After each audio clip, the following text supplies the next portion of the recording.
日咧，我哋嘅講題係咧就非常母親瑪利亞。咁啊，講嘢係我哋嘅孫明德牧師。好，我哋而家將時間交俾孫牧師。今日咧係母親節啦，咁好多女性咧能夠做到母親咧，都必然係好興奮雀躍、好開心。咁但係對有啲人嚟講咧，即係有啲女士嚟講啊，做咗母親咧，卻係帶嚟好大嘅沉重嘅壓力同負擔。有啲咩嘅女性咧？係啲未婚懷孕嘅媽媽，係嘛？咁咧，佢哋好多嘅哀愁同擔憂。結唔結婚好咧？咁當然，對方可能唔肯同佢結婚都未定嘅喎，係嘛？咁啊，你即係肯定係哀愁啦、同擔憂啦。如果係就係嘛？咁啊，生唔生個孩子好咧？咁有好多咧就決定去墮胎，犯咗殺人嘅罪。咁唔生，如果生出嚟係點咧？咁邊個養咧？特別係啲好年輕嘅，可能得18、19歲、16、17歲嘅少女，未婚懷孕，咁點養得起呢個嘅新生嬰孩？咁所以做媽媽咧，實在真係唔簡單。特別係當一啲嘅未婚懷孕嘅媽媽咧，更係好大嘅擔子啊！咁所以香港咧，其實咧都有好多唔同嘅機構都好好嘅，能夠咧可以俾到呢啲嘅即係有需要嘅即係女子咧，係能夠得到幫助。譬如話呢個明愛呢個嘅有一個叫做風信子行動就幫助一啲嘅年輕嘅未婚媽媽讓佢哋決定究竟會唔會終止懷孕咧，因為咧係繼續嘅將個小孩子咧係生下來，然後點樣教導佢哋咧點樣去撫育個小孩子。咁另外仲有其他啲啦，譬如好似母親的抉擇又係啦，仲有咧呢個咧亦都係另外一個機構咧叫出生權維護會，咁亦都係咧幫助一啲嘅未婚媽媽咧，希望能夠幫到佢哋咧係渡過呢個嘅壓力同埋難關。其實咧，未婚媽媽嚟講咧，最緊要呢樣嘢就係得到家人嘅支持同體諒。呢度咧睇到有一個嘅例子，呢個個案就係呢個嘅少女就未婚懷孕，咁仍然都同屋企人住啦，當然要話，但係佢爸爸一句都冇話，半句啊唔該一句，半句都冇鬧佢，仍然都安慰佢支持佢。咁所以當一個女子懷孕嘅時候，特別係未婚懷孕嘅時候，佢要得到嘅極大嘅支持係最重要嘅。否則嚟講，佢好難去面對呢個嘅未婚懷孕呢個嘅壓力，甚至乎係從社會而嚟嘅一啲嘅批判。喺聖經裏邊，我相信大家都知頭先讀嗰篇嘅聖經經文聖經裏邊一個最重要一個未婚懷孕媽媽嘅個案，就係主耶穌基督嘅生母瑪利亞。今日我哋一同呢個6方面去睇一睇呢位非常母親瑪利亞喺聖經裏邊俾到我哋一啲乜嘢嘅一啲嘅屬靈教導。我哋重新嚟到今日嘅講道有個禱告。主耶穌，聖經裏邊俾我哋一個何等奇妙奇特嘅一個例子，就係主耶穌基督你自己肉體嘅母親瑪利亞。佢真係雖然未婚，但係佢係承受着聖靈感孕一個咁大嘅挑戰。當中佢嘅心路歷程，當中佢點樣去面對呢件嘅事情嘅時候，喺聖經裏邊其實都帶俾我哋好多好寶貴屬靈嘅教導。求聖靈你就今天藉着呢段聖經嘅經文，讓我哋喺當中能夠得着提醒同學習，願意瑪利亞即係能夠成為我哋人生嘅屬靈嘅榜樣。而家時間恭敬仰望交託，求聖靈喺當中親自嘅教導，奉主耶穌基督嘅聖名祈禱。好啦，咁我哋咧從聖經嘅經文去睇一睇呢位非常母親瑪利亞。首先我哋睇一睇蒙上帝揀選係恩典。咁頭先大家都讀過啦，天使加百列就去到呢個嘅一個城叫做拿撒勒啊。咁咧就同一個童女講，呢個童女咧就已經許配咗大衛家嘅一個人㗎啦。咁啊，上次嘅一兩次嘅崇拜，我已經同大家講過啦嚇。無論瑪利亞好，大衛好，都係無論瑪利亞或者約瑟好，都係大衛家族嘅後裔嚟嘅。咁所以你無論從呢個父系或者從母系嚟講咧，耶穌基督都係出於大衛家族嘅，應驗咗舊約聖經所講嘅大衛家嘅會必出一個嘅獅子去拯救世人。咁呢個嘅天使加百列就去到童女瑪利亞嗰度，就同佢講，佢話蒙大恩嘅女子你好，主和你同在。咁呢個咧説話咧，聖經頭先都講啦。瑪利亞聽到之後咧，咁就好驚好震驚，因為我相信即係無論係舊約好或者新約好咧，唔係好多人咧係會真係見過天使。見到天使嘅時候咧，你可能有兩種反應。第一，知唔知咩反應啊？個天使嚟做乜嘢咧？你諗下，會唔會諗下？兩個可能性，一個可能性就係責備教導，第二個可能性就係祝福慈人，係嘛？咁你唔知㗎，因為天使忽然間出嚟，因為天使係聖潔㗎嘛，從神第二嚟㗎嘛。咁你點知天使嚟究竟係想鬧你啊，定係想讚你咧？咁所以點解呢個瑪利亞一聽到天使出現同佢講話主和你同在嘅時候咧，佢都好驚，因為大家知道啦，世上一個義人都冇，你同我都係罪人。罪人喺天使面前嘅話，呢個聖潔天使面前嘅話，你會唔會恐懼咧？驚呢個天使會唔會將上帝一啲嘅責備或者審判嘅信息帶到嚟咧？咁但係好彩，天使同佢講咩啊？佢係蒙大恩嘅女子。所以咧，從呢節經文我哋睇到，被上帝揀選咧，其實係何等大嘅一個恩典。因為我哋好多次同大家講過啦，點解我哋要傳福音？難道上帝要靠你同我呢班嘅罪人去傳揚佢救恩嘅福音咩？可以唔使㗎。我同大家講過啟示錄其中一節經文講到咩啊？將來天使會從四方八面係傳呢個救恩嘅福音。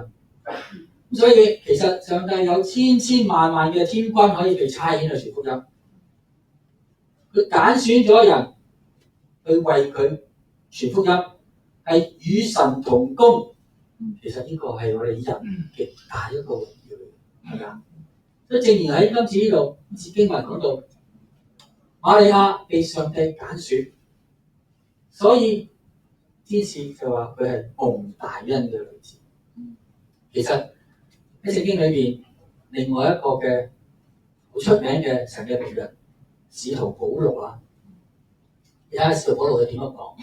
以弗所書3章1至3節，使徒保羅自己話：佢話我保羅為你們外邦人作了基督耶穌囚徒的，替你們祈禱，想你們必曾聽見神賜恩給我，把關切你們的職分託付我，用啟示讓我知道福音的奧秘，正如我以前略寫過俾你。大家都知道，都睇《使徒行傳》或者睇保羅書信，我哋好睇到使徒保羅一生為咗主耶穌基督，為咗福音，佢所付出承受嘅苦難或者壓力何等嘅大。佢多次俾人打到就係要死，又試過沉船，又俾毒蛇咬過。呢啲一切，其實喺常人嘅角度睇，呢個唔係祝福，係苦難咯，係嘛？但係使徒保羅佢點睇啊？佢話神恩賜給我，把關切你們的職分託付我。使徒保羅並冇因為一啲肉體面對嘅苦難，或者係環境上面遇到困難，而覺得佢得唔着上帝嘅賜福，反而調翻轉頭，佢覺得神揀選佢成為外邦人嘅使徒，係何等大嘅一個嘅恩典同埋祝福喺佢身上。弟兄姊妹，我唔知大家點樣睇你自己喺教會裏面嘅身份？你喺教會有冇參與事奉咧？又或者你參與事奉嘅時候，有冇覺得好似上帝欠咗你啊？所以你做咗啲嘢咧，上帝應該大大嘅回報你咧？有冇咁嘅心態？我想話俾大家聽，喺依間教會裏邊，冇任何一個人都可以繼續，包括我在內。所以弟兄姊妹，能夠可以喺教會裏邊侍奉上帝嘅話，係恩典。唔好以為上帝冇咗你唔得。上帝可以差遣佢忠心嘅僕人繼續侍奉佢，冇咗任何一個人都唔會阻礙到上帝永恆嘅旨意。我自己同大家講少少我自己見證啦嚇。我按牧嘅時候曾經分享過嚇，我等咗差唔多40年先真正成為一個嘅牧者啊！我自己60歲嘅時候退休啦，政府先至作呢個嘅傳道人。同埋嗰陣時正式擔任呢個華人聖經教導推行會嘅執行董事，跟住65歲嘅時候喺間教會被按立，咁跟住68歲即係今年啦，啱啱就被委任為呢個華語聖經學院嘅董事。其實我自己諗翻起呢啲嘅即係人生嘅經歷裏邊咧，我真係完全覺得係不配，同埋真係莫名其妙啊！點解上帝會咁樣使用？因為我自己認識都唔少嘅一啲嘅傳道人啊，佢哋喺唔同嘅教會侍奉咗好多年，但係始終都唔能夠被按立為牧師。咁當然按唔按立牧師都唔係最重要嘅，都係一個即係某程度方便侍奉嘅一個嘅名銜嚟嘅啫。咁但係總嘅嚟講，能夠被按立牧師係我人生嘅榮耀，呢個我自己嘅理想。而我自己真係覺得，我比起好多其他嘅傳道人，即係我唔能夠話我比佢哋做得好，但係上帝卻係冇將佢按立成牧師，單單就讓我能夠被按立為牧師。亦都因為我被按立咗牧師之後，神讓我喺更多唔同嘅崗位上面可以有機會服侍佢。弟兄姊妹，但願我哋能夠有機會服侍上帝嘅時候，我哋都存在一個感恩嘅心，因為被神揀選，其實何等大嘅福氣同榮耀。好，第二方面，我哋睇睇點解上帝要揀選一啲人去服侍佢？佢嘅揀選嘅尺度係乜嘢咧？佢嘅被揀選者嘅屬靈質素又係乜嘢咧？咁我哋睇一睇《路加福音》頭先我哋讀嘅1章46至49節嗰度講，瑪利亞講咗一段嘅説話，我哋通常稱為呢個嘅尊主頌就瑪利亞好似唱歌咁，唱咗一段經文出嚟尊主頌。瑪利亞話：我心尊主為大。第一個被神揀選嘅屬靈質素係咩啊？敬畏上帝。如果你成日都話自己信耶穌，但不時嘅攻擊批評上帝嘅神聖，或者上帝嘅旨意嘅話，你唔敬畏神嘅話，神點會揀選你成為佢一個忠心嘅僕人呢？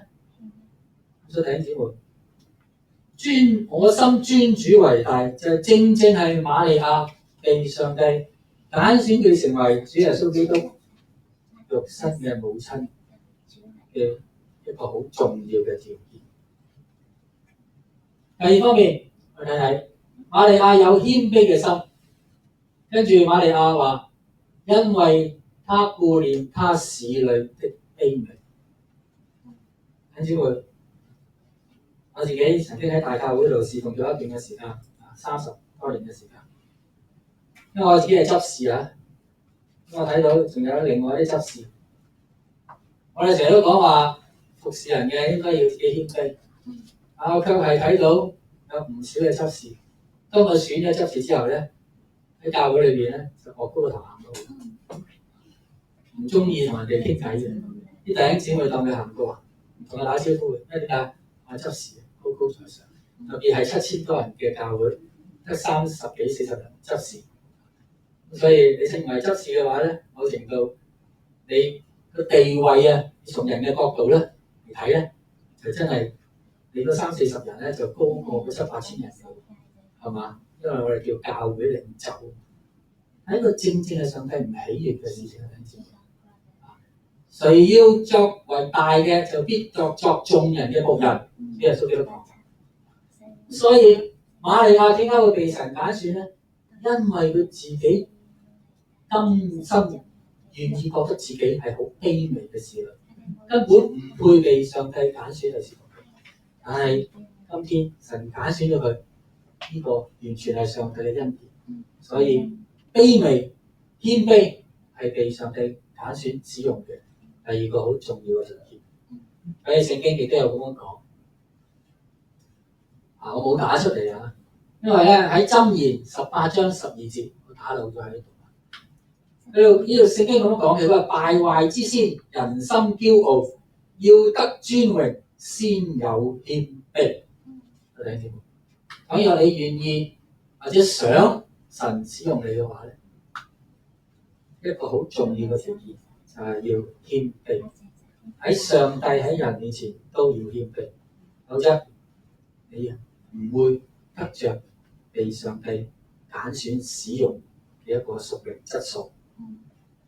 好，第三方面啦，要明白被神使用係福氣，所以咧，瑪利亞跟住喺主頌呢度第一句，佢講到話：萬代要稱我為有福。嗰啲未婚媽媽有冇聽過佢哋講話？我未婚懷孕係何等大嘅福氣咧？我相信唔會有幾個咁樣講係嘛？即係未婚懷孕係佢哋嘅災難嚟㗎嘛？係嘛？面對好大嘅社會壓力、經濟壓力、家庭壓力等等好多嘅問題。但係瑪利亞居然話萬代要稱我為有福啊！弟兄姊妹，瑪利亞佢唔從人嘅角度去睇個神嘅呼召，佢反而從屬靈嘅角度睇到，既然神要使用自己嘅話，自己就甘心卑微，順服神嘅旨意。中國人好多時都講嘅，我哋希望流芳百世，最好就唔好遺臭萬年。大家睇一睇，世界而家好多個局勢，包括俄烏戰爭。呢個俄羅斯嘅領袖，佢就係想咩啊？想藉着戰爭霸權，使自己能夠流芳百世，做一啲嘅轟天動地嘅偉大事業。而家聯合國已經準備成立一個30幾個國家嘅機構，要審判普京總統同埋佢嗰啲嘅內閣嘅領袖，因為佢哋犯下呢個毀滅人類呢個嘅屠殺嘅罪行，戰爭嘅罪行。所以弟兄姊妹，呢個普京，我好相信歷史裏邊，佢唔會流芳百世，只會遺臭萬年。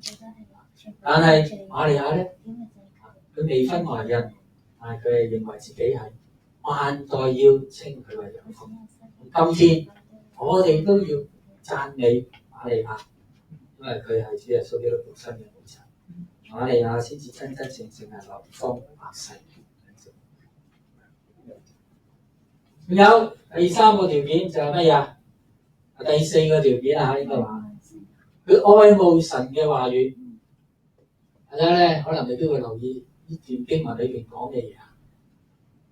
路加福音1章49至53節，佢提到神好多嘅屬性，包括咩啊？那有權能的，即係講緊上帝啦。他的名是聖的，佢憐憫敬畏他的人，佢嘅膀臂施展大能，佢趕散心裏妄想狂傲嘅人，佢叫有權柄嘅失位，卑賤嘅升高，飢餓嘅得飽足，富足嘅空手。呢度就係瑪利亞對上帝屬性有深度嘅認識。神是有權能嘅，神嘅名係聖嘅，神係大能嘅神，但佢卻係憐憫罪人。神唔喜歡狂傲嘅人，神看顧人嘅需要，神不喜悅自滿的人。其實咧，因為今日時間關係，所以我冇將佢列晒出嚟。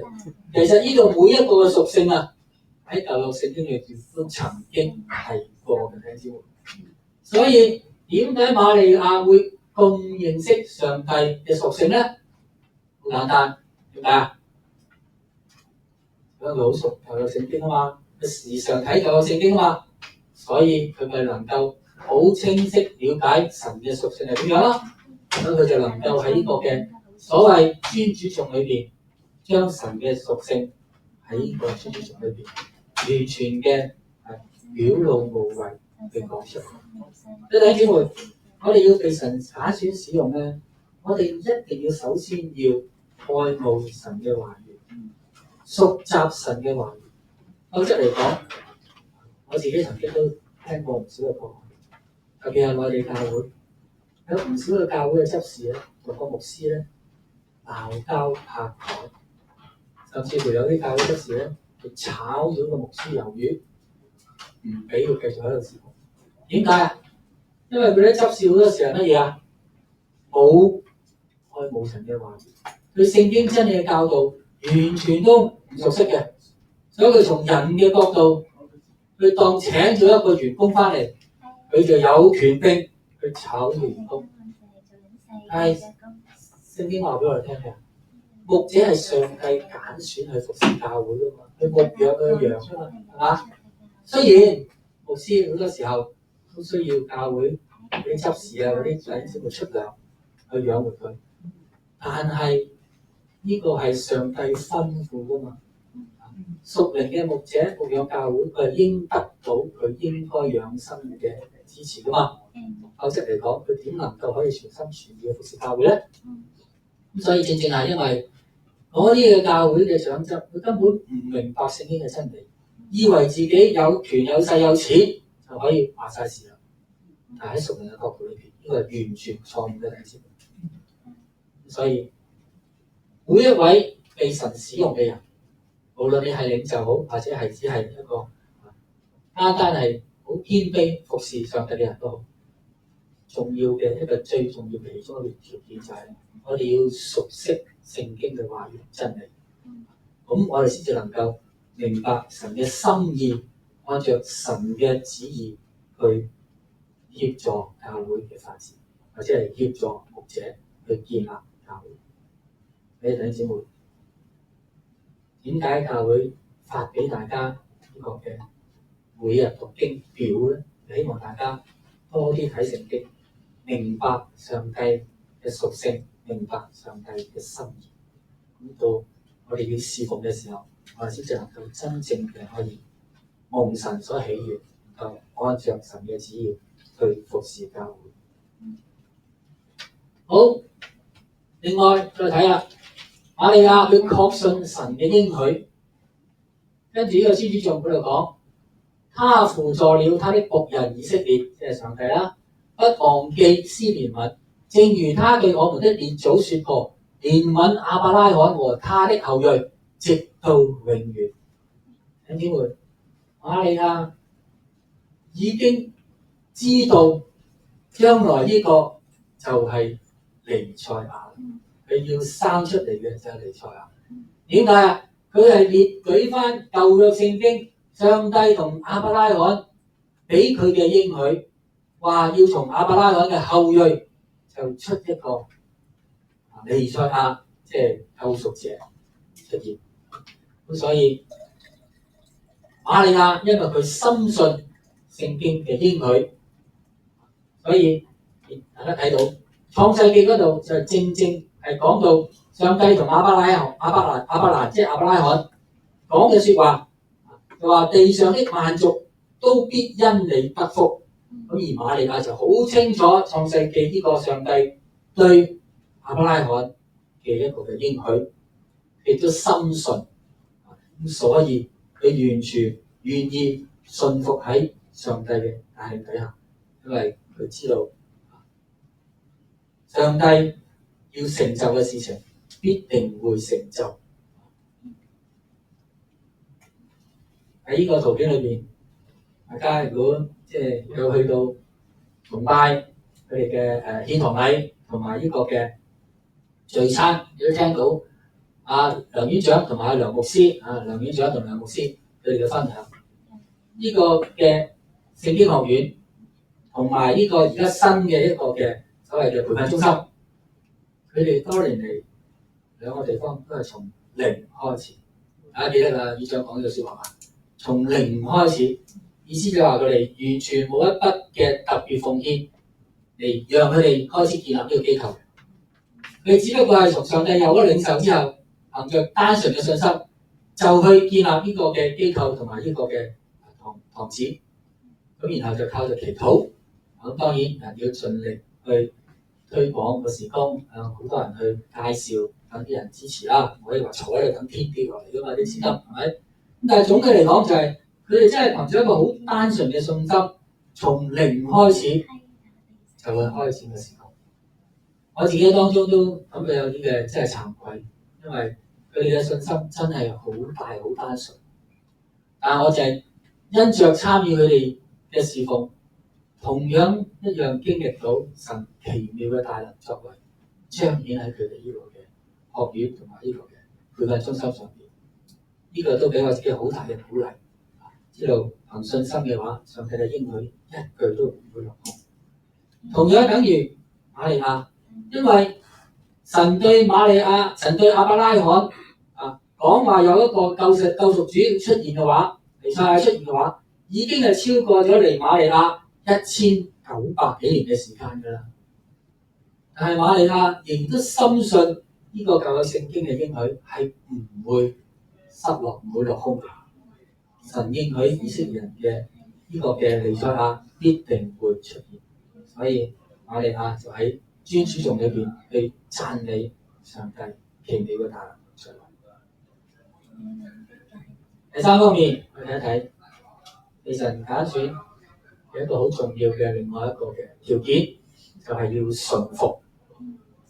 頭先大家讀嘅路加福音1章34至38節嗰度提到，瑪利亞初聽到天使講説話嘅時候，話佢要懷孕嘅時候，佢話我沒有出嫁，怎麼會有這些事呢？跟住天使就同佢講咗一番説話咁跟住咧，最終瑪利亞點講啊？佢話我是主的使女，願意照你的話實現在我身上。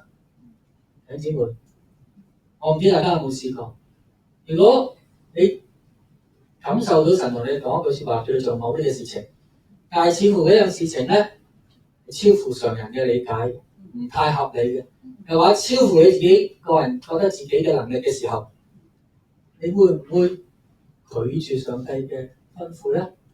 或者拒絕上帝嘅召命咧？唔會。但願我哋都唔會啦，因為既然上帝叫得我哋去做，揀選得我哋做嘅話，必定有佢嘅原因，佢亦都會賜下足夠嘅能力，一陣間都會講。所以瑪利亞就因為佢知道本來未婚懷孕應該唔太可能，仲有就係佢唔係未婚懷孕添啊，佢直情係冇任何嘅一啲嘅男女嘅婚約性關係啊，應該話而懷孕啊係聖靈感孕啊咁所以咧唔太可能㗎嘛，從人嘅角度係嘛？但係瑪利亞話，既然天使同我咁講係上帝嘅旨意嘅話，我就相信，我亦都要順服，照上帝説話去成就喺我身上。睇住呢個何等大一個單純嘅信心好值得我哋真係去學習。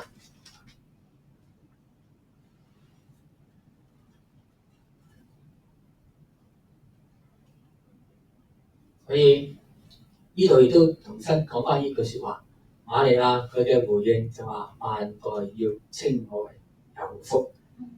所以有時我哋唔明白上帝點解要安排我哋去面對一啲嘅事情嘅時候，好多人就會選擇用一個埋怨、用一個懷疑嘅心去應對上帝嘅安排。但係瑪利亞卻唔係，佢用一個感恩嘅心，意思即係話，無論咩事情發生喺我哋身上嘅話，我哋都應該要先感謝上帝，因為知道上帝有最美好、最完美嘅旨意。佢要我哋經歷，要發生喺我哋身上嘅事情，一定有佢最美好嘅旨意，為嘅就要使我哋能夠喺屬靈上面成長，又或者使我哋嘅生命能夠真係能夠榮耀上帝。所以呢個就係瑪利亞佢被神揀選嘅一個好寶貴嘅一個屬靈嘅一個嘅有嘅條件。信服先能夠成就神嘅旨意。所以天使同佢講，瑪利亞將要生一個兒子，名叫耶穌，係至高者嘅兒子。如果瑪利亞佢同上帝打對抗，話唔得，我未結婚又冇同男性有咩親密嘅關係，我唔要生孩子。仲有一樣嘢喎，佢已經許配咗俾約瑟㗎啦嘛，隨時連婚約都毀埋㗎嘛，係嘛？仲要背上一個恥辱嘅名字喎，名聲喎。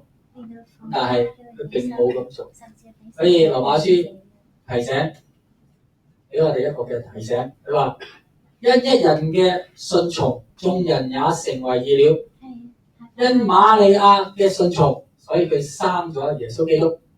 然後因着耶穌基督嘅順從，你同我罪人就能夠得着救恩。所以信服上帝係唔睇環境，唔睇人嘅一個嘅角度一個評估嘅，單單係憑着信心去倚靠上帝，去成就神嘅旨意喺我哋嘅身上。咁樣我哋先至能夠使到神嘅呢個嘅極大嘅恩典臨到世上，正如瑪利亞同主耶穌一樣。呢個之前我曾經好多年前同大家分享過呢個劍橋七傑嘅生命嘅歷程啊！呢7個年青人，佢哋喺劍橋大學，英國劍橋大學畢業，都係尖子嚟嘅，大家知唔知啊？劍橋大學畢業生啊，未畢業咋，已經俾人搶晒去做佢哋公司去服務㗎啦。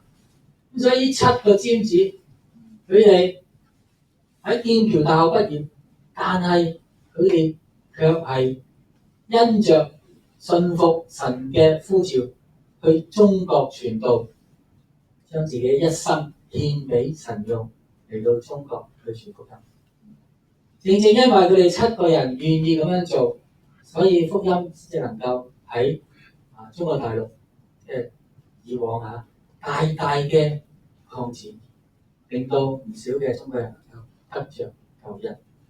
講若如果唔係佢哋嘅信服，佢哋只係掛住自己個人嘅榮辱或者個人嘅生命嘅享樂嘅話咧，佢哋唔會願意嚟到中國大陸佢哋着中國人嘅衫，食中國人嘅飯菜，所受嘅嗰種嘅艱難，所經歷所受嘅艱難同呢個嘅困苦。如果大家睇佢哋嘅宣教見證嘅話，你就睇啦，就會知道。所以完完全全因為佢哋愛神、愛主耶穌基督，佢哋都感受到因為主耶穌基督愛佢哋，所以佢哋願意信服上帝嘅呼召，放低自己，獻身中國嘅福音事工。所以佢哋講咗一句説話佢話：我已撇下凡百事物，背起十架，跟耶穌。世上福樂、名利、富貴，滿意對我如糞土。呢幾個一句説話咧，其實係歌詞嚟嘅，係一首詩歌嚟。但係正正係從呢首嘅詩歌嘅歌詞，我哋睇到呢7個嘅神嘅僕人，佢哋嘅心志就係要信服上帝。所以被神揀選嘅人，另外重要嘅條件就係我哋必須要全心信服，以至於死。正如我上個禮拜同大家講到嘅主題一樣，完全信服。好啦，第4方面，軟弱得力嘅秘訣。屬靈嘅能力係出於聖靈。頭先瑪利亞好擔心，佢話我未出嫁，點會有呢咁嘅事情發生咧？天使點答佢啊？一次話聖靈要臨到你身上啊，至高者嘅能力要庇蔭你啊。所以我哋侍奉上帝，如果靠自己嘅能力嘅話咧，我哋做唔到啲乜嘢㗎，只會跌跌碰碰甚至乎咧，有時咧就點好心做壞事，又或者咧就以為自己做得啱，結果就破壞咗神嘅工作都未定。唯有當我哋侍奉嘅時候，真係完全單靠聖靈嘅能力。意思就係咩啊？我哋要時常祈禱，尋求聖靈嘅帶領。然後當我哋做任何事情嘅時候，我哋要求聖靈賜俾我哋足夠嘅能力，按照佢嘅心意去侍奉。咁我哋先至能夠真係完成上帝託付俾我哋嘅侍奉。如果我哋靠自己嘅能力嘅話咧，我哋必定係唔能夠做得到真係神想我哋要達到嘅一個嘅屬靈嘅果效。另外，我哋睇到別人嘅見證亦都能夠好幫助到我哋堅固我哋嘅信心。聖經嗰度路加福音1章36節提到，瑪利亞當時有個親戚叫伊利沙伯，咁佢咧年紀已經好大㗎啦，居然懷咗男胎，已經係6個月啦。咁所以藉着瑪利亞呢個親戚伊利沙伯，佢一個某程度係一個神蹟啊，係嘛？一個咁年長嘅女士能夠可以再懷孕，能夠第一次懷孕應該話，某程度已經係一個神蹟。所以瑪利亞聽到天使同佢講呢個神蹟嘅話咧，佢唔會再懷疑神蹟喺自己嘅身上發生。所以軟弱嘅時候，我哋好多時要聽下別人嘅生命見證，就能夠對我哋嘅信心係有好大嘅幫助。所以希伯來書12章1節嗰度點樣講啊？佢話：所以既然我們有這許多嘅見證人，如同雲彩環繞着我們，就該卸下各種重擔和緊緊纏累我哋嘅罪，以堅忍嘅心奔那擺在我們前頭嘅路程。所以我自己好喜歡睇一啲嘅宣教士嘅見證，或者其他一啲嘅弟兄姊妹一啲嘅見證。因為點解啊？從呢啲弟兄姊妹，從呢啲嘅牧者宣教士嘅生命見證裏邊，俾我自己好大嘅鼓勵。因為睇到原來上帝奇妙嘅大能嘅作為，可以咁樣喺人嘅身上彰顯嘅。重要就係你願唔願意憑信心去踏出。當你願意憑信心去踏出嘅時候咧，上帝嘅神蹟奇事就會發生喺我哋身上。所以有人講話：我信咗耶穌幾十年啦，都冇乜經歷過上帝，冇乜睇到神有咩恩典喺身上。點解啊？因為根本唔願意順服上帝啊嘛，佢心裏邊驕傲啊嘛，覺得呢個上帝有好冇好冇關係嘅，最緊要有條鎖匙上天堂，入天堂條門就得啦。弟兄姊妹，呢個係錯誤嘅觀念嚟㗎。耶穌同大家講過啦，凡稱呼我主啊我主啊的，都能都進天國嘅。弟兄姊妹，唯獨是遵行我天父旨意嘅人，先至能夠進去。所以我哋睇到伊利沙伯佢呢個瑪利亞因著佢嘅親戚伊利沙伯，就更加體會到神蹟奇事係會發生嘅，並且係能夠發生喺佢自己嘅身上，所以佢嘅信心再一次得到被堅固。仲有就係話神嘅話語係帶着能力㗎。路加福音1章37節嗰度講：因為出於神嘅話，沒有一句不帶能力的。詩篇119篇50節都講啦：你的話將我救活了，這是我在患難中的安慰。希伯來書4章12節都講：神的道是活潑的，是有功效的，比一切兩刃嘅劍更鋒利。我唔再讀啦。主要嚟講就聖經提醒我哋，神嘅話語係帶著能力嘅。所以點解我哋時常都要讀聖經咧？因為唯有聖經時常存喺我哋內心裏邊。當我哋遇到問題有需要嘅時候，聖經嘅話語就能夠成為我哋嘅幫助，帶俾我哋能力同埋安慰。大家都知道我自己曾經患過情緒病啊，所以後來我寫咗一本見證書，大家好多都有嘅，就係如何藉着讀經、祈禱、唱詩歌勝過情緒病嘅捆綁。所以弟兄姊妹，神嘅話語係好寶貴，亦都係充滿着能力嘅。只要我哋憑信心，時常都將神嘅話語記喺我哋嘅心裏邊。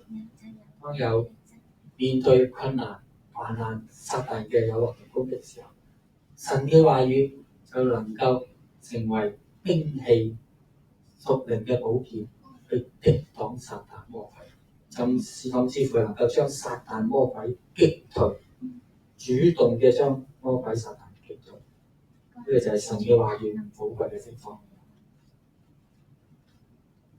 所以詩篇27篇1節嗰度講，我哋一齊讀啊！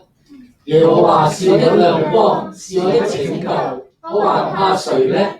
耶和華是我生命的保障，我還懼誰呢？以賽亞書6章3節，堅心倚賴你的，你的保守他十分平安，因為他倚靠你。呢啲聖經經文咧，我想話俾大家聽。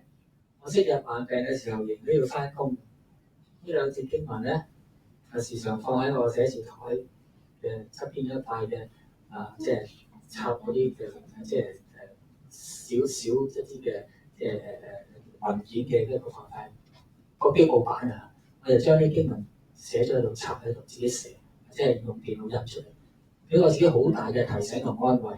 知道靠着神嘅話語，我就能夠可以勝過我自己心靈嘅軟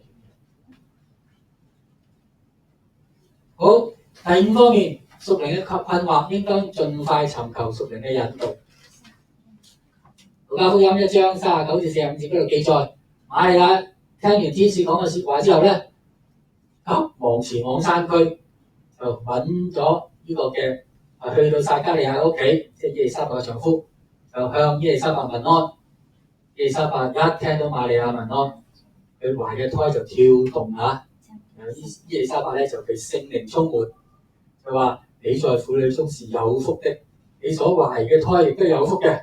我主母嚟到我呢度，為何這事臨到我咧？即係好不配啊！認為自己啊，這相信的女子是有福的，因為主對她所說的話都要應驗。咁咧，瑪利亞佢點解忽然間會走去揾呢個嘅伊麗莎白咧？因為伊麗莎白係佢嘅長輩，或者就算唔係叫長輩，應該係幾個年長，應該話都係佢親戚嚟嘅。當佢遇到一啲嘅困難問題嘅時候咧，第一佢啱啱先知道自己被聖靈感孕，佢唔敢同人講。我相信甚至乎連佢父母親佢都唔敢講，更加唔敢講俾約瑟聽啦，係咪？唔知有咩事發生嘛？唔知約瑟點諗佢咯。所以唯一佢所信靠嘅就係呢位伊麗莎白嘅親戚。於是乎佢就去揾呢個伊麗莎白，希望同佢攞一啲嘅屬靈嘅指引。弟兄姊妹，我身為基督徒咧，我之前都曾經同大家講過，我哋基督徒揾一啲嘅所謂嘅 advice， 即係諮詢啊，應該首先一定要揾基督徒。講兩個例子。好耐以前我曾經聽過一啲做律師嘅朋友喺姊妹會分享，佢話咧，通常有啲嘅夫婦爭執，咁就唔計佢講啊，通常都係個女方先講啊，離婚啦咁啊，呢個大忌嚟嘅。所以身為姊妹咧，即係我真係提醒喺統計上面咧，所有離婚個案咧，大部分都係女性先提出嘅，但係去揾律師搞掂嘅咧就係男性。明唔明我意思啊？即係個女性可能順口開河嘅咋，激嬲咧就係發脾氣嘅咋，就話離婚啦咁樣。但係個男嘅聽落咧就唔係咁樣嘅諗法嘅喎，佢話你唔珍惜喎，咪算咯，離婚咯。咁所以咧揾律師做個男嘅，所以咧小心啊！即係因為女性姊妹千祈唔好隨便講呢句説話。所以我喺婚前輔導嗰啲咧，我通常都同啲人講話，千祈唔好講呢句説話，講得嘅呢句説話。無論男好女好都唔講得㗎，幾多分？咁所以咧，嗰啲人咧，如果無論佢基督徒非基督徒，都走去揾一個律師，弊就咩咧？大家睇報告都睇過啦，有位嘅律師就打出嚟唔知幾多百蚊就可以搞掂離婚嘅，好平啊，好簡單係嘛？咁即係意思咩啊？鼓勵佢離婚咯，係嘛？甚至乎有啲輔導員啊，非基督徒輔導員啊，當夫婦鬧交嘅時候咧，某一方就話：呀，我真係唔想再見到佢啦，因為咧我見親佢咧就好唔開心啊，好激氣。咁跟住個輔導員講咩啊？咁咪唔好見佢咯，以後離開佢咪得咯，係嘛？咁你咪解決個問題咯。佢咁樣講㗎，啲輔導員，因為佢非基督徒啊。好唔同嘅就係呢位即係弟兄姊妹同律師啊，同我分享，佢就話有一啲嘅基督徒嘅律師，當一啲嘅無論佢係信唔信耶穌嘅人嚟揾佢辦離婚手續嘅話咧，佢唔係即時叫佢離婚，反而做咗輔導，勸佢哋唔好離婚。弟兄姊妹，大家知道咧，律師個行業咧靠把口講嘢，咁跟住就收錢㗎啦嘛，係嘛？人哋嚟搞離婚，你梗係搞得成先有錢收啦。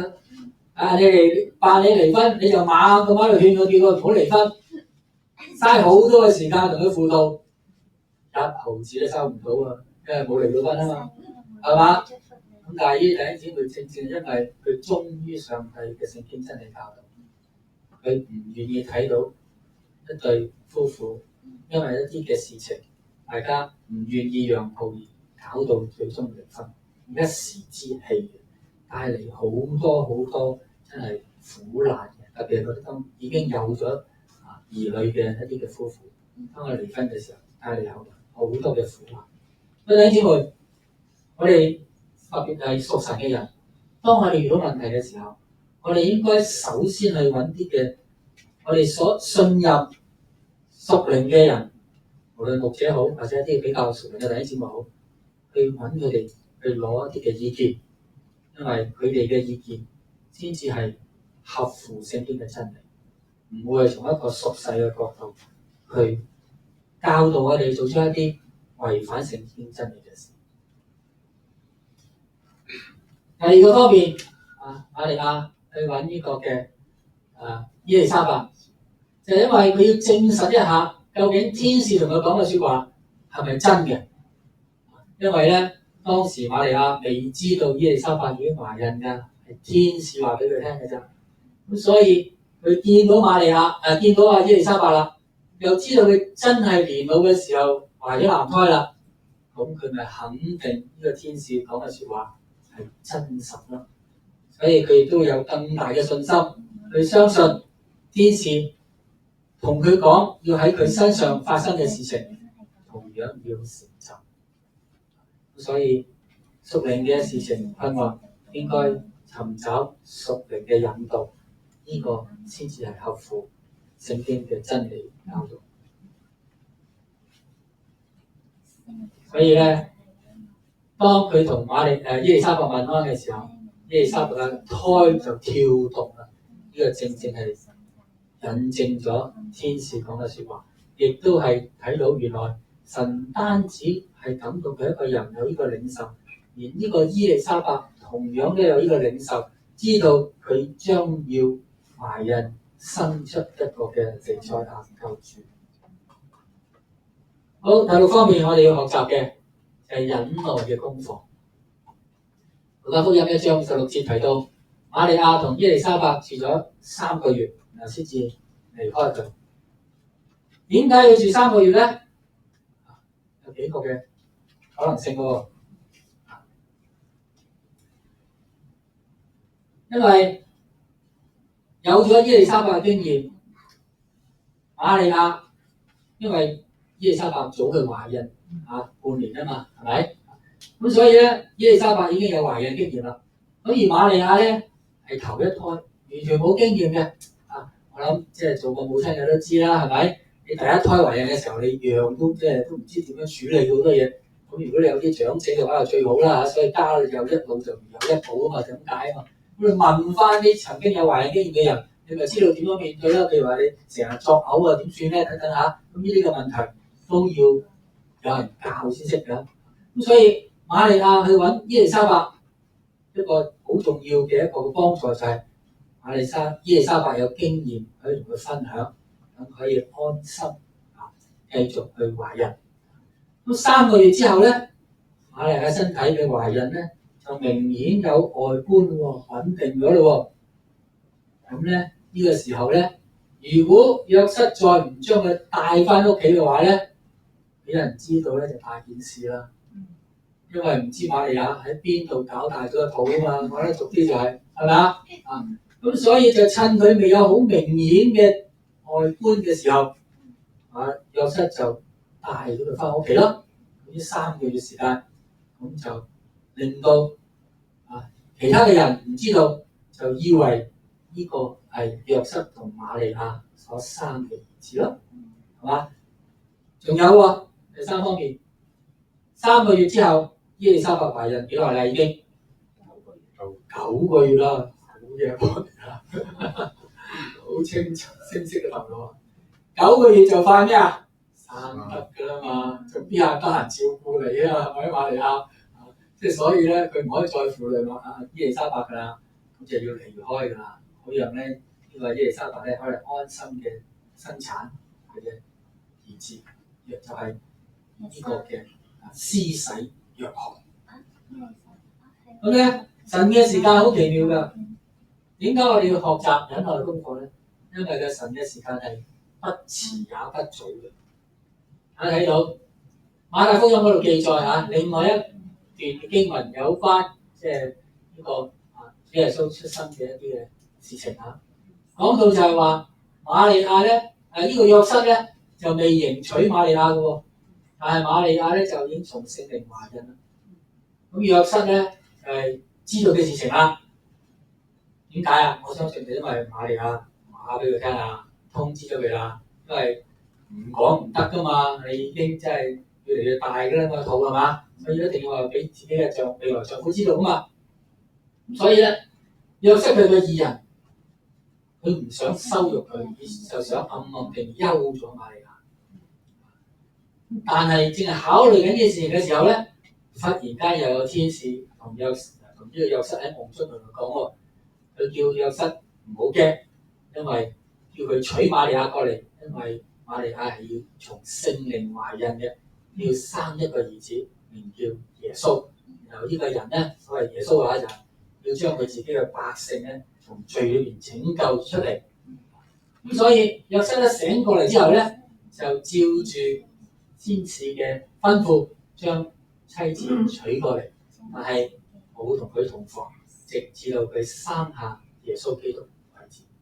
即係神嘅時間好奇妙嘅如果天使遲一步，咁瑪利亞嘅肚再大啲，先同約瑟講嘅話咧，約瑟就可能唔會接受呢個事實，因為可能其他人睇到瑪利亞都覺得，哇！呢個女人未婚生子，你仲娶佢過嚟？喺猶太裏邊冇啲咁嘅事㗎，舊約裏邊啲人唔會咁做㗎，只係會責備，甚至乎話佢行奸淫去掟死佢啲用石頭，係咪？咁但係神嘅時間不遲也不早，正係喺關鍵嘅時刻，天使同約瑟講，又喺夢裏邊講，然後叫約瑟將瑪利亞娶過嚟。順帶提一提一樣嘢，我琴日去買嗰啲福音單張喺銅鑼灣，去到間餐廳食早餐，側邊有2個天主教徒，佢哋喺度討論一啲嘅問題，兩夫婦嚟嘅。咁我聽下之後，發覺佢哋好多疑惑喺度大家喺度辯論緊。咁我就好堂隔離嗰2個講，你介唔介意有咩問題，我可以嘗試下同你解答下，因為我係牧師嚟嘅咁講。咁於是佢哋問好多問題，咁其他我唔講啦。淨係講一個問題，原來天主教徒咧，大部分都唔知道瑪利亞除咗生咗耶穌之後，仲生咗超過6個嘅兒女嘅喎。大家知唔知啊？佢以為瑪利亞係聖母嚟㗎嘛，只係生耶穌嘅啫，唔會生其他人嘅。但係聖經馬太福音我冇記錯有一章講得好清楚啊嘛，佢有4個細佬，包括後來新約聖經嘅雅各同猶大啦，有2個就冇寫書信啦冇寫後來書信。仲有就係妹子們即係妹妹們，即係起碼2個啦，係咪？咁4個細佬加最少2個妹妹已經6個啦喎，加埋主耶穌基督係幾多啊？7兄弟姊妹啊，所以我同佢哋兩天主教徒講，我話瑪利亞唔係聖人啊，佢一個普通人，不過係被神揀選嘅忠心僕人咯。唔應該將係啊，唔應該將佢成為咗好聖人，以為佢係生咗個神出嚟嘅聖母，呢個完全錯誤聖經嘅觀念。咁但係好多天主教徒佢係唔知，因為佢哋比較少睇聖經咯。正如我所講，基督徒一定要好深刻嘅認識聖經嘅真理。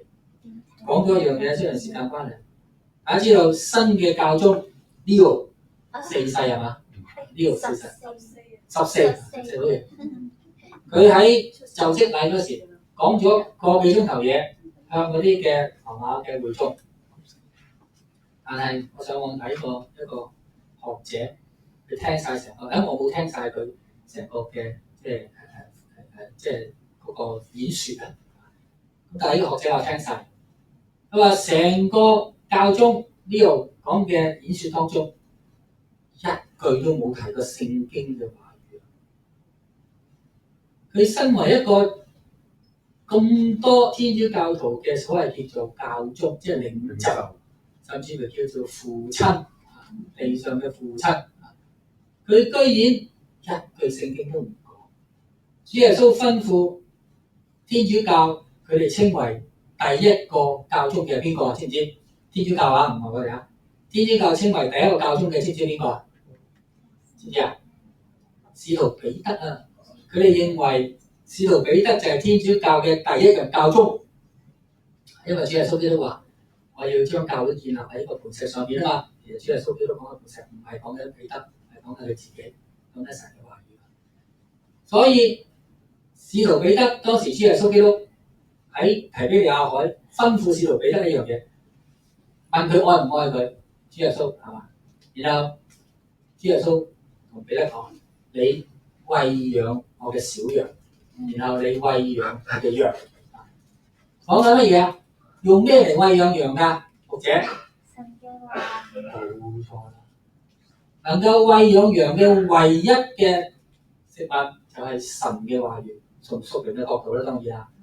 但係呢位教宗居然喺佢嘅演説當中，個幾鐘頭嘅演説，一句聖經話語都冇引用，反而係講好多政治嘅問題，包括美國嘅移民法啊等等呢啲嘢，同性戀啊等等呢啲嘢，反而係講呢啲問題，唔講聖經。所以咁樣嘅一個嘅屬靈教會領袖係咪合乎聖經嘅真理？大家自己好好嘅思想。所以神嘅時間唔遲唔早嘅嚇，最緊要我哋用忍耐去等候神嘅旨意，就必然會成就。所以詩篇25篇2至3節，我哋一齊讀：我的神啊，我素來倚靠你，求你不要叫我羞愧，不要叫我的仇敵向我誇勝。凡等候你的，必不羞愧；唯有那無故行奸詐的，必要羞愧。以賽亞書40章29至31節：疲乏的他賜能力，軟弱的他加力量。就是年輕人也要疲乏困倦，強壯的也必全然跌倒。但那等候耶和華的必重新得力，他們必如鷹展翅上騰，他們奔跑卻不困倦，行走卻不疲乏。弟兄姊妹，或者好聖經裏邊俾我哋好多嘅一啲嘅提醒，叫我哋要等候耶和華上帝。我同大家喺查經嘅時候都提過啦。倘若可以有時間唔即刻唔急於做決定嘅話，如果我哋未明白神嘅帶領同心意嘅時候，我哋唔好去做決定。除非嗰件事係必須要盡快決定，否則嚟講，我哋應該等候到有一天我哋能夠真係明白到原來神嘅心意就係咁啦，我哋先至去做出決定。所以詩篇46篇10節，我哋一齊讀：你們要休息，要知道我是神，我必在列國中受尊崇，在全地也受尊崇。呢個休息呢個字咧，原文或者係英文聖經咧係用 be still， 即係意思咩啊？完全冇喐啊！唔單止係休息啊，即係安息嘅意思啊？唔係，係唔好喐啊！即係唔好做任何決定啊！唔好咧未得到明白神嘅心意嘅時候，就自己去做決定，或者自己去做出一啲嘅行動，應該就係咩啊？要等候神。詩篇27篇14節嗰度講，要等候耶和華，當壯膽堅固你的心，要等候耶和華。其實和合本裏邊咧讀得翻譯得咧，雖然未必係好跟原文，但係咧好有意思嘅。佢話我再説要等候耶和華，和合本係咁樣翻譯嘅當時啊。大家記唔記得呢句經文咧？對我嚟講有咩曾經好大嘅幫助啊？記唔記得？我曾經分享過。唔緊要啦，因為呢啲我嘅事，大家未必會擺喺心上。係邊個翻嚟香港？好嘢啊，嘉明！你咪等候神嘅應允咯。你真係好過嚟記得我曾經講。係啊，我當時就係呢個翻嚟，就想入神學院，好大掙扎。因為我同大家講過啦，我仲有1年到嘅時間就可以攞到個註冊工程師嘅身份嘅。如果我當時放棄嘅話，我就後來做唔到工程師，入唔到政府做。但係我自己又好知道神係要我服侍佢，所以我就好大掙扎。神就係藉著後來，我有一天朝頭早嘅時候，靈修禱告嘅時候，神就俾咗呢節聖經經文我覺得好驚訝，因為當時嘅和合本講得好清楚，你要等候耶和華，當壯膽堅固你的心。我再説要等候耶和華。聖經講緊咩啊？我再説，上帝話我講㗎。咁當然啦，而家嘅即係呢個和修本咧就比較貼近原文，可能就冇咗幾個字啊。但係當時呢幾個字對我嚟講係好震撼嘅，因為上帝同我講嘅話，我同你講話要等候，應該就係等候。等候當中大家都知道啦，我不斷去侍奉嘅，我侍奉嘅崗位超過10幾20個崗位嘅喺教會嚇，咁亦都長時間嘅執事同埋主日學老師，同埋呢個佈道團。呢個男事工，呢啲都係我一啲比較長時間服侍嘅一啲嘅崗位。正正因為雖然我唔能夠即時去讀神學，做一個傳道人或者牧者，但係我仍然都可以喺教會裏邊參與事奉。直至到我40幾歲嘅時候，思考自己人生下半場啦，退休60歲之後做啲咩咧？我就決定去修讀神學函授課程，就攞咗一個聖經文學碩士嘅學位。佢能夠退休嘅時候，我就可以名正言順可以去侍奉上帝。其實同大家分享多一樣嘢，當時我退休嘅時候咧，有3個部門請我翻去做，因為點解？佢哋斷層啊，一啲經驗嘅人咧走晒退休，所以只要我肯做嘅話咧，隨時可以同我簽約2年3年冇問題。發展局都揾我，特登打電話嚟揾我。發展局有個同事識得我，但係我好明白到，我既然喺即係做咗工作差唔多40年啦，已經唔能夠全時間侍奉上帝。到我完成到60歲嘅時候，如果我再係為咗錢嘅緣故唔全心侍奉上帝嘅話咧，我講唔得過去嘅。我唔能夠真係同上帝講話你俾我嘅命令，我有冇跟從？所以我當時就好決絕咁樣。我甚至乎咧，佢寫啲電郵俾我，猛咁批我幾年啊，叫我翻去做。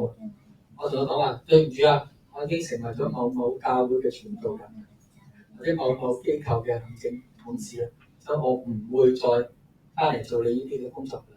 請你以後唔好再揾我。我當時係咁樣做。弟兄姊妹，忍耐等候，神嘅心意必要成就喺我哋嘅身上。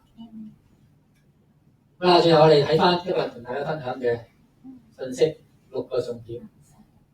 上帝揀選我哋，其實我哋不配嘅，而且上帝嘅恩典。被上帝揀選嘅人，必須要有一啲嘅屬靈嘅質素，包括係信服神、敬畏上帝、忍耐上帝嘅時間。有信服神好重要嘅，因為如果你唔信服嘅話，神叫你做嘢，你就未必肯去做，到時就唔能夠完成神嘅使命，神嘅計劃就唔能夠得到呢個成就。我哋侍奉唔係靠自己嘅能力，單單係靠聖靈，因為聖靈係當我哋軟弱嘅時候，加添俾我哋力量，讓我哋能夠可以完成上帝俾我哋嘅託付。當我哋基督徒嘅人生遇到一啲困難或者困惑嘅時候，我哋應該盡快尋求一啲嘅屬靈嘅引導，唔好聽一啲嘅外間俗世嘅一啲嘅意見，因為嗰啲嘅意見好多時候都係違反聖經嘅真理，更加係落入撒旦嘅迷惑當中。唯有就係從一個屬靈嘅角度去解決我哋嘅困難同疑惑，我哋先至能夠真正經歷到神嘅引導。所以我哋喺信仰嘅歷程裏邊，我哋更加要學到一個叫忍耐嘅功課，因為神嘅時間係最好嘅。神嘅時間可能係會遲，但係永遠唔會太遲。喺最合適嘅時間，上帝嘅旨意就要成就喺我哋嘅身上。所以路加福音1章46至47節，瑪利亞講話：我心尊主為大，我靈以我的神救主為樂。弟兄姊妹，呢句説話係咪你同我嘅人生目標咧？係我哋都緊記瑪利亞呢個見證。我哋真係要以神為樂，尊主為大，我哋嘅生命先至能夠更加合乎神嘅心意，榮耀上帝，同埋更加豐盛。我哋深入禱告，真係主耶穌，感謝你一啲藉著聖經瑪利亞嘅見證，讓我哋睇到瑪利亞實在係我哋一個屬靈嘅美好嘅榜樣。我哋應當時常嘅反省我哋自己，效法瑪利亞，讓我哋真係能夠成為主你自己一個忠心嘅僕人，為我哋嘅生命去榮耀你自己。隨著我哋喺你面前同心合意禱告，奉靠主耶穌基督嘅聖名祈求。